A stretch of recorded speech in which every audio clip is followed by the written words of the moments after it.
Japan is one of the most advanced countries on Earth. It has the best trains, the safest cities, some of the longest living people in the world. For much of the 20th century, it was held up as a model for what a modern society could look like. But something is happening there right now that no amount of technology or economic policy has been able to stop.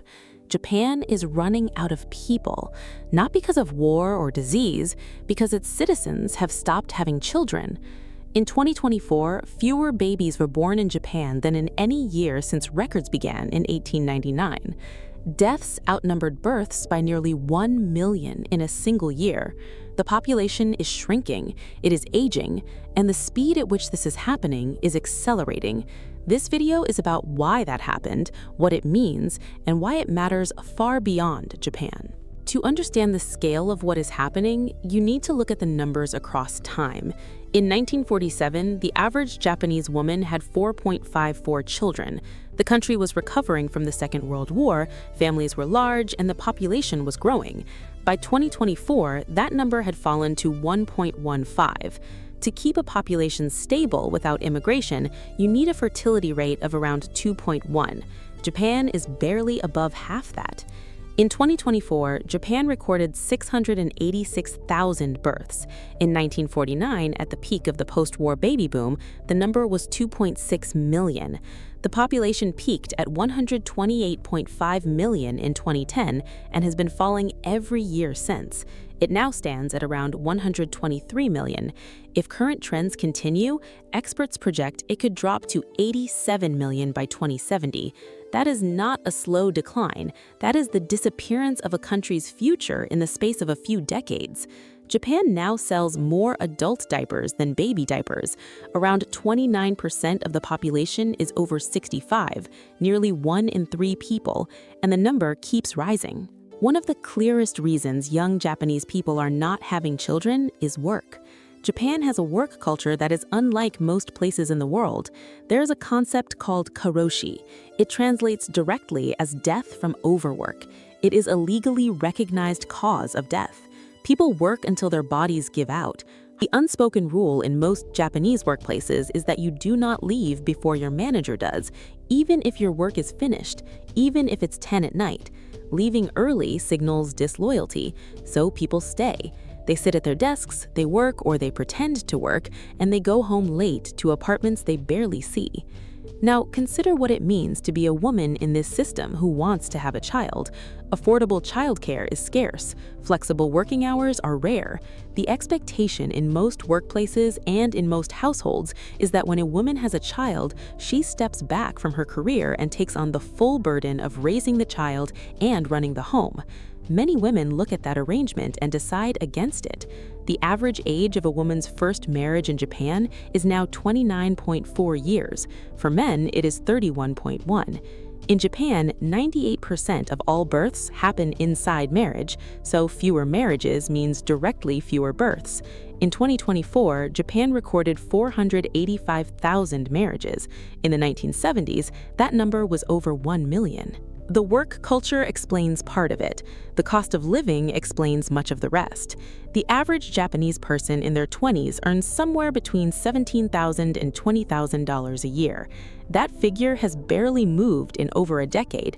At the same time, the cost of housing, food, and childcare has risen steadily. Raising a child from birth through university in a city like Tokyo costs the equivalent of around $300,000. For someone earning $20,000 a year, that is not an expensive choice, it's an impossible one. Surveys of young Japanese people asking why they do not have children come back with the same answer repeatedly. They can't afford it. Not they don't want to, not they haven't found the right person. They can't afford to bring a child into the world and give it a decent life. The government has tried to address this, childcare subsidies, baby bonuses, free school meals, but when wages stay flat and working hours stay long and childcare stays scarce, the financial support makes only a small difference to people's decisions. The structural problem is still there. There's another part of this that gets less attention, and it may be the most important part of all. A growing number of young Japanese people are not just delaying relationships, they're choosing not to have them at all. In Japan, there's a term for a specific type of young man that emerged in the late 1990s and early 2000s, herbivore men. It refers to men who have stepped away from traditional ideas of masculinity. No interest in dating, no interest in marriage, no ambition to become the dedicated salaryman who works 70 hours a week, comes home late every night, and hands his paycheck to his family. Their fathers did that. Many of them watched it destroy their fathers. They chose differently. They live quietly. They spend money on things they enjoy. They keep their lives small and manageable. By the mid-2000s, an estimated 60% of Japanese men in their 20s described themselves this way. At the same time, something called hikikomori has been spreading. Hikikomori refers to people, mostly men, who withdraw from social life almost entirely. They stay in their rooms, some for months, some for years. Current estimates put the number of people living this way in Japan at between 1 and 2 million. On the other side of this, more Japanese women than ever before are educated and building careers. They're looking at what marriage in Japan typically requires from a woman and choosing not to do it. Not because they're opposed to relationships in principle, but because the version of marriage on offer asks them to give up too much. The result is a generation of men who have opted out of pursuing relationships, and a generation of women who have decided the terms of marriage don't work for them. Both responses are rational given the society they're living in.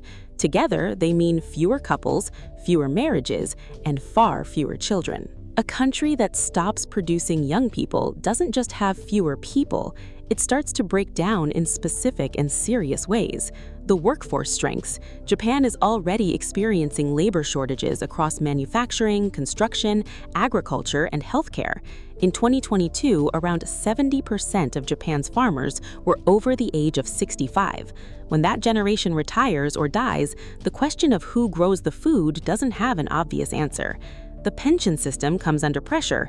Every retired person draws on a system funded by taxes of working people. When there are fewer working people and more retirees, the numbers stop adding up. Japan's public debt as a share of its economy is already the highest in the world. It's being pushed higher every year by rising healthcare and pension costs, with a shrinking base of workers to pay for it. Across rural Japan, entire towns have been emptying out. There are now more than 8 million abandoned homes across the country. Villages that existed for centuries now have no schools because there are no children, no young families, no reason for anyone to stay. Japan's response to the labor shortage has largely been to invest in robotics and automation. The government has put hundreds of millions of dollars into developing robots for factories, hospitals, and elderly care. There's a robot called the Lovot, designed specifically to keep elderly people company. It's shaped like a small child. It's being sold as a substitute for the grandchildren that many elderly Japanese people no longer have nearby. That's not a criticism of the people who made it or the people who use it. It's just a clear sign of where things have arrived. Japan is the furthest along this road, but it's not the only country on it. South Korea's fertility rate is now 0.75, the lowest of any country ever recorded. China is facing a demographic contraction after decades of the one-child policy. Italy, Spain, and Portugal are all shrinking. Birth rates in the United States have fallen to historic lows. The forces driving Japan's crisis, unaffordable cost of living, demanding work cultures, women choosing not to accept the terms traditional family structures require of them, men stepping back from relationships, these are not uniquely Japanese problems. They're the predictable outcomes of how modern economies are organized. Japan reached this first. Other countries are following. The difference is mainly of one: timing. Japan built one of the most impressive societies in human history. Its infrastructure, its culture, its levels of public safety and civic organization are remarkable, and it's shrinking, not through invasion or catastrophe, through serious, quiet, individual decisions made by millions of people who looked at the world they were living in and concluded that bringing children into it was not something they could manage. As a question about what modern societies are actually built for, whether the systems we've created, the working hours, the housing costs, the expectations placed on parents, especially mothers, are compatible with people choosing to have families. Japan is a very advanced country that hasn't yet found an answer to that question. Most of the rest of the developed world is approaching the same question from not very far behind.